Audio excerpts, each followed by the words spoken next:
And this is where part 2 begins, so make sure to watch the video till the end, because this story is based on a true event here. Before we dive into the story, if you're new to our channel, don't forget to subscribe and turn on the notification so you never miss out on more terrifying and spine-chilling horror stories like this. Now, let's get started. Rachel's pulse pounded as she stared at the command on her screen. Force a trade reversal. That was easier said than done. In the real world, trade reversals were rare, requiring extensive approval and oversight. But this wasn't a normal trade. This was something else entirely, something outside the bounds of reality. The office around her grew unnervingly silent. The air felt heavy, charged with an unnatural energy. She quickly navigated to the NYSE's deepest archive files, a restricted section where only system administrators could make changes. But as soon as she tried to access it, her screen flashed violently, and a warning popped up. Access denied. Unauthorized entry detected. Rachel's breath hitched. The system wasn't just protecting itself, it was fighting back. The cursor moved on its own, erasing her login attempt, locking her out. Then the lights flickered, and she heard it. A whisper, right behind her. A chill ran down her spine as she turned her head ever so slowly. The trading floor was empty, or at least it should have been. But in the reflection of her monitor, she saw them. Shadowy figures standing behind her desk. Silent. Watching. Her blood ran cold. She spun around. Nothing. The chairs were still, the desks untouched. But the air felt wrong, thick with unseen eyes. She wasn't alone. A sudden noise made her jump. Her screen glitched, static crawling over the pixels. And then, in between the distortions, Alex's face appeared again. But this time, he wasn't alone. Other faces flickered beside him. Ethan Carter, Lisa Williams, and countless others, their hollow eyes pleading. Their mouths moved in unison, whispering something she couldn't hear. Then, suddenly, the screen cleared. A single command remained. Run failsafe code 0917, hurry. Rachel's fingers flew over the keyboard. She had no idea what the failsafe was, but if Alex was telling her to use it, she wasn't about to hesitate. She accessed the emergency trading logs, fingers shaking as she entered 0917. The system hesitated, as if resisting. A black error screen filled the monitor. Trade reversal in progress. Rachel's heart leapt. It was working. She could still save Alex, but then the entire building shook. The walls groaned. The glass panels trembled. Papers flew into the air as the room warped, the fluorescent lights twisting like melted plastic. The figures in the monitors turned sharply, their expressions morphing from desperation to something else. Rage. A guttural voice rumbled from every speaker, deep and ancient. You cannot undo the trade. Rachel's body locked up. The screens around her exploded into static, numbers and symbols cascading in impossible patterns. The spirits of the lost traders moved closer, emerging from the reflections, their shapes flickering between the digital and physical worlds. And then the lights died. A deep silence fell over the trading floor. Rachel couldn't breathe, couldn't move. Then in the absolute darkness, a single sound. Ding! The system came back to life. Rachel gasped as she saw the screen. The trade reversal had been executed. Alex's contract was broken. Then a scream, not from her, not from Alex, from the shadows. The market of the damned was angry, and now it wanted her instead. Rachel's breath hitched as the scream tore through the darkened trading floor. It wasn't a human scream. It was something twisted, layered, as if hundreds of voices cried out in unison. The temperature plummeted, her fingers going numb against the keyboard. The system was still running, but something was wrong. Her screen flickered violently, and then Alex's face appeared again, but this time he looked different. His hollow, ghostly expression was gone. His eyes were sharp, filled with something she hadn't seen before. Life. She had done it. She had pulled him back. But the market of the damned wasn't done. The shadows around her moved, stretching unnaturally, shifting against the dim emergency lights. A shape formed in the darkness. A towering, faceless figure wrapped in swirling black mist.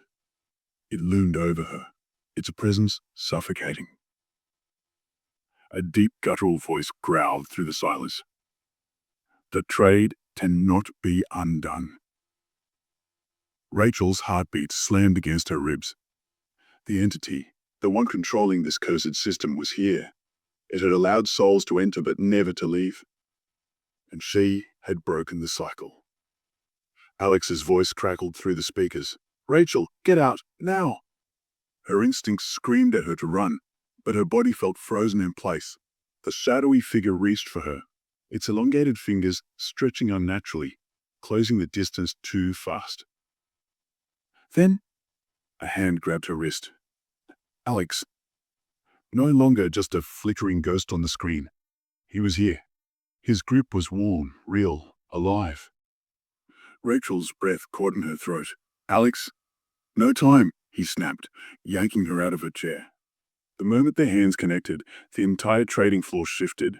The walls warped, the screens shattered, and the air itself felt like it was collapsing inward. The entity screamed. The two of them ran. The office twisted into an unholy maze behind them, desks stretching into infinity, doors leading to nowhere. The walls bled numbers, cascading like waterfalls of cursed stock data. The market of the damned was fighting back, warping reality itself to keep them inside. Rachel's mind raced. They needed to get out, fully out. The trade reversal had brought Alex back, but the system was still open. If they didn't close it, the market would take someone else. The elevator loomed ahead, a way out. But as they ran toward it, the doors slid open on their own. And inside, Lisa Williams stood there, staring at them. Her body was wrong, half real, half trapped, flickering between the physical world and the void. Her once bright eyes were dull, lifeless. Behind her, the endless abyss of the ghostly trading floor stretched beyond the walls of the building. She was still trapped. Rachel skidded to a stop. Lisa. Lisa tilted her head, her voice barely a whisper. No one really leaves. The lights above them exploded. A vortex of darkness surged from the trading floor, and in that split second, Rachel realized the horrifying truth. The trade reversal hadn't freed Alex. It had just swapped him for someone else. Lisa was taking his place. Alex grabbed Rachel's arm, his voice sharp with desperation. We have to go. Now. But Rachel's feet wouldn't move. She stared at Lisa, at the way her form wavered, at the way she silently accepted her fate. She knew. She had always known. The market demanded a balance. One in, one out. And then, Lisa smiled. Not with fear, not with regret, but with understanding. The elevator doors slammed shut. Rachel and Alex stood frozen, gasping for breath. The trading floor behind them was silent. The numbers had stopped shifting. The shadows had receded. The market had taken its trade. A slow, hollow ringing filled the air. The opening bell. A new trading day. The nightmare was over. Or so they thought. Because on Rachel's screen, flashing quietly in the corner, was a new email. Midnight trade alert, pending execution. And this time, it had a name on it. Rachel stared at the screen, her mind refusing to process what she was seeing. The email sat there, unread, its subject line pulsing ominously as if alive. Midnight trade alert, pending execution. Her name was attacked. Her trade was pending. The horror that had just unfolded, the desperate escape, Lisa's sacrifice, the market's twisted laws. It wasn't over. It had only shifted its focus. Her breath came in short gasps, her fingers trembling as she hovered over the mouse. Every rational part of her screamed, "Don't open it." But deep inside, she already knew she had no choice. She clicked. The email unfolded into a wall of code. Unfamiliar symbols blending with distorted market data, impossible figures shifting like liquid. Then, at the very bottom, a message appeared. A debt has been transferred. All trades must be balanced. You have 24 hours. The screen glitched, flickered, and then it spoke. Not in text, not in sound, but in something deeper, a presence whispering directly into her mind, into her very bones. The market wasn't just a haunted system. It was an entity, a living force that thrived on its twisted rules. It had allowed Alex's return, but it had never let anyone leave without cost.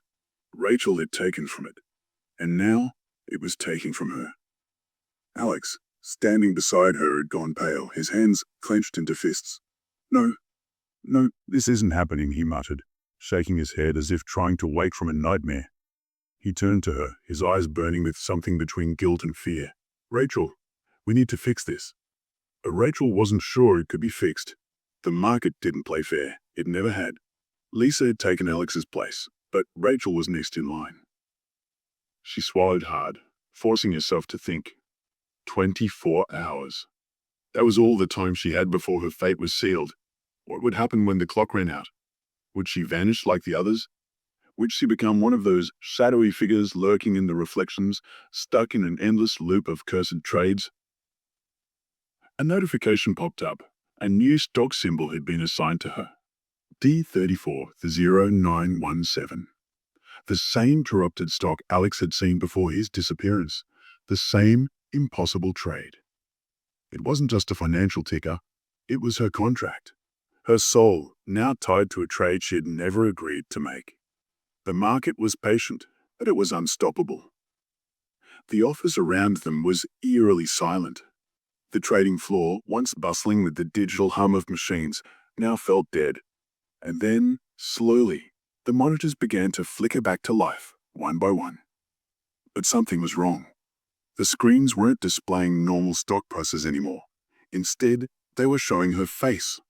Hundreds of distorted images of Rachel, flickering, warping, as if the system was already preparing to erase her from existence. Alex grabbed her shoulders, shaking her. Rachel, listen to me. If the market thinks it owns you, we have to find a way to break the contract. Rachel nodded, her throat dry. How? We reversed your trade, but... Alex's expression darkened. We didn't break it. We just shifted the loss. Lisa. Rachel's stomach twisted. The market had taken Lisa in his place. That meant the only way to save herself was to do the same thing. Someone else had to be offered up. Another trade had to be made. But who? How? As if reading her thoughts, Alex shook his head. We're not doing that. His voice was firm, but underneath it, she could hear the hesitation, the fear. We have to find another way. But Rachel wasn't sure there was another way. The market demanded balance. It had let her walk away once, but now her time was running out. The screens around them pulsed, numbers shifting at an inhuman speed. The walls themselves seemed to close in, the fluorescent lights above buzzing louder, flickering erratically. Then, suddenly, a noise. A phone ringing. A landline buried somewhere in the abandoned desks of the trading floor. An old-fashioned ring, out of place in the digital hum of modern finance. Rachel and Alex exchanged glances. Nobody was here. No one had worked this late. But something, or someone, wanted them to answer. Heart hammering, Rachel stepped toward the nearest desk, following the sound. A dusty black phone sat there, its ancient buttons worn from decades of use. The screen on the desk was cracked, dark, but as she reached for the phone, it flickered to life, displaying a single number, 0917. The fail-safe code, the same one Alex had used. Her fingers trembled as she picked up the receiver. Silence.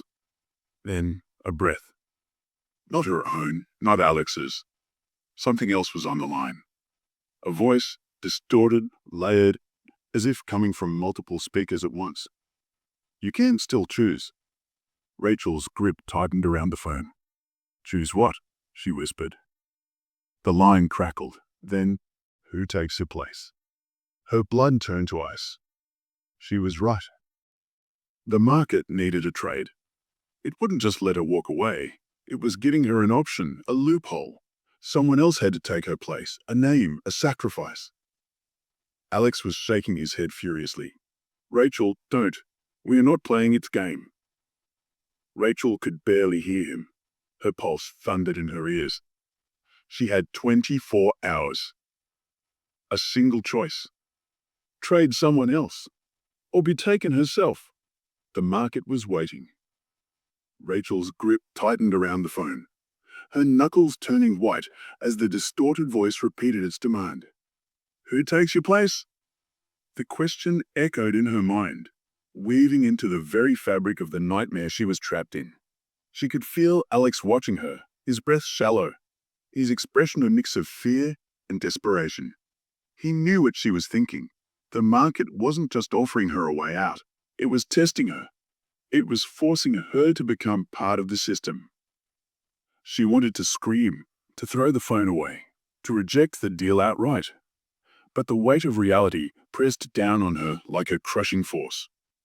If she didn't choose, if she did nothing, the market would come for her. In less than 24 hours, her identity would be erased, her soul consumed by the void just like Lisa's. There would be no escape, no trace of her left behind. But if she made the trade, if she gave up another name, she might be free. Was her survival worth someone else's life? The thought alone made her stomach churn, but the phone line remained open, waiting. The market was patient. It had all the time in the world. Alex finally snapped. He grabbed the phone from her hand and slammed it down onto the receiver. The line went dead, the weight of silence crashing over them like a tidal wave. We're not doing this, he said, his voice shaking. We are not playing by their rules. Rachel swallowed, forcing herself to breathe, to think. Then what do we do, Alex? How do we stop this? His jaw clenched. We break the system. Rachel's eyes flickered to the still glowing monitors around them, the stock prices shifting like ghostly echoes of a world they no longer belonged to. The market was alive, but every system, even a cursed one, could be manipulated. She turned back to the console, her fingers flying over the keyboard. If she could access the core of the trading system, find the root of the anomaly, maybe she could force it into a loop, crash it, end the cycle altogether. But the deeper she dug, the more she realized it wasn't just a system glitch. It was something much older. She pulled up the stock's history, tracing back through the archives. The ticker symbol, D34T0917, had appeared before, again and again, decades apart. Different names attached to it, and every time, a disappearance. The same pattern, the same nightmare, the same cursed trade. Her blood ran cold. This wasn't new. The market had been claiming people for years. And then she found something worse. Lisa's name wasn't the last entry. There was another pending trade, a name already entered. Rachel Lennox. Her breath caught. The market had already locked her in. It had decided. The moment she had taken Alex's trade, the system had flagged her as the next sacrifice. It was never a choice. It was a countdown. Her fingers flew across the keyboard in a frenzy, searching for a way to override the process. The stock data was shifting too fast, the system rewriting itself in real time, adapting to every move she made. It was playing with her, toying with her desperation. Then, the monitors flashed red. A final alert message filled the screen. Trade execution, imminent. A cold gust of air swept through the trading floor. The lights flickered violently. The walls began to shift, the office warping, stretching, as if reality itself was coming apart. And then she felt it, a presence, standing right behind her. Not Alex. Something else. The market had come to collect. And this is where the terrifying story continues in part 2. The nightmare is far from over, and the horrors of the haunted stock exchange are only beginning to unfold. What happens next? Will Rachel find a way to escape, or has the market already sealed her fate? To find out, don't forget to subscribe to the channel and turn on notifications so you don't miss part 3. Until then, stay alert, stay safe, and beware of the trades you make. See you in the next one. Bye.